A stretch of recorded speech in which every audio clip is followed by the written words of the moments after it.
काय झालं?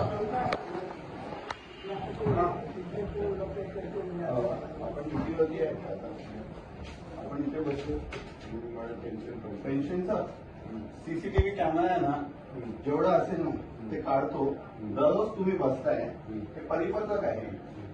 तुम्हाला माहिती आहे प्रशासकीय कार्यालयामध्ये आयडी घालून बसायचं असतं. तुम्ही रिटायर झाले तरी तुम्ही इथे बसता. कशाकरता बसता? पेन्शनचा इथे होतो, पेन्शनचा इथे होतो का? पेन्शनचा इथे तुम्ही कशी काय बसले? तुमचे जेव्हा काम करायचं होतं ना तेव्हा काम करत नव्हते तुम्ही, समजलं ना? जेव्हा तुम्हाला इथे नोकरीमध्ये होते तुम्ही तेव्हा तुम्ही तुमचं काम करत होते का? तेव्हा काम करत नव्हते, बरोबर? आता सुद्धा तुम्ही बसताय. पेन्शन म्हणजे तुमचा रिटायरमेंट झालेली आहे ना, तर इथे बसून काय करायचे तुम्ही? दलालीचं काम करता इथे. अरे केले, आमच्याकडे रेकॉर्डिंग आहे. हा, तुम्ही हे धंदे करताय. गरज नाही म्हणजे काय? तुम्ही इथे काय बसताय? हे तुमचं जागा आहे का तिथे बसायची? कुठे कुठे बस इथे का बसता तुम्ही? दररोज इथे का बसता या कॅबिनच्या आतमध्ये? तुमची जागा आहे, तुमची जागा आहे. हे रिटायर्ड झालेत, ठीक आहे, तरी त्यांच्या कॅबिनच्या इथे ते बसतात आणि त्यांचे जे कोण मध्यस्थी येतात दलालीचं काम हे करत बसतात. गरज आहे का साहेब? तुम्हाला बोललो ना, गरज नाही. रेकॉर्ड काढूया का सीसीटीव्ही कॅमेरामध्ये किती दिवस तुम्ही इथे बसता म्हणून? आयडी कशाला? नाही, आयडी कसा असणार तुमचा? तुमचे रिटायर्ड झालेले आहेत ना, पण कशाला ते आयडी? पण तुम्ही रिटायर्ड आहे, तुम्ही आता नाहीये या विभागामध्ये कामाला, तरी इथे येता. गरज आहे का? गरज नाही मामा. परिपत्रक आहे.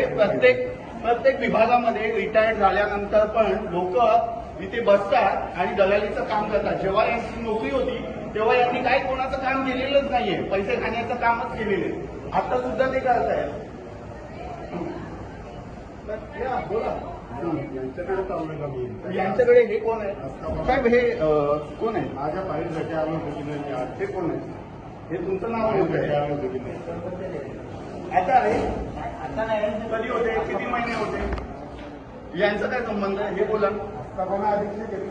हा, तर पण रिटायरमेंटचं तुम्ही बघताय यांचं काय पीएफ काय पेन्शन अडकलंय, तुम्ही करणार होते. तुम्ही जबाब देता? तुम्ही रेकॉर्डवरती जबाब देता? साहेब, रेकॉर्डवरती जबाब देता का की तुम्ही यांचे कामं करत होते? मला त्याचे डॉक्युमेंट रिलेटेड असं दाखवा.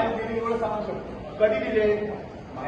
हो, कशाला खोटं बोलताय? दररोज बसताय, उगाच यांना वाचवायला तुमची नोकरीची तुम्ही हे करून हो, ऐका ना, तुम्ही जबाब घेता का? यांची तर रिटायरमेंट झालेली, तुम्ही आता कामाला आहे, उगाच यांना वाचवायला कशाला? हा, हे इथे बसून काय करताय? तुम्ही बघितलं पाहिजे ना, लोकांचे दलालीचे काम करताय. आमच्या अध्यक्ष येऊन म्हणजे तुम्ही कशाला येताय? साहेब, जेव्हा काम होतं ना, ऐका ना, जेव्हा काम होतं ना तेव्हा लोकांचे कामं केलेत का? घरात पैसे कमी पडलेत का? रिटायरमेंटचे होईल ना सगळं नाही, बरोबर? प्रोसेस काय इथे म्हणजे आता कोणाचं पेन्शन मिळत नसेल तर लोक येऊन इथे काम करतात. हो साहेब, असं असेल ना तर तुम्ही पगार जेव्हा घेत होते ना तेव्हा व्यवस्थित काम करायला पाहिजे. जेवढे तक्रार आम्ही दिलेत ना त्याच्यावरती तुम्ही कारवाई नाही केली आहे. आता सुद्धा दुसऱ्यांचे जे फायली असतात ना त्याच्यामध्ये मध्यस्थी करण्याचं काम तुम्ही करता.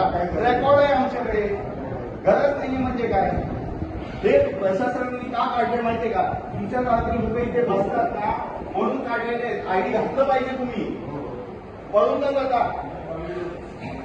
आता प्रत्येक विभागामध्ये मी तुम्हाला सांगतो, प्रत्येक विभागामध्ये ना एक अधिकारी असा असतो, तो रिटायर्ड झालेला असतो, निलंबित असतो, पण तो त्या जागेवर बसतो. लोकांना ते कळत नाही, ते मध्यस्थी करतात, त्यांच्याकडून पैसे घेतात आणि हे सगळे दलालीचे कामं करतात इथे.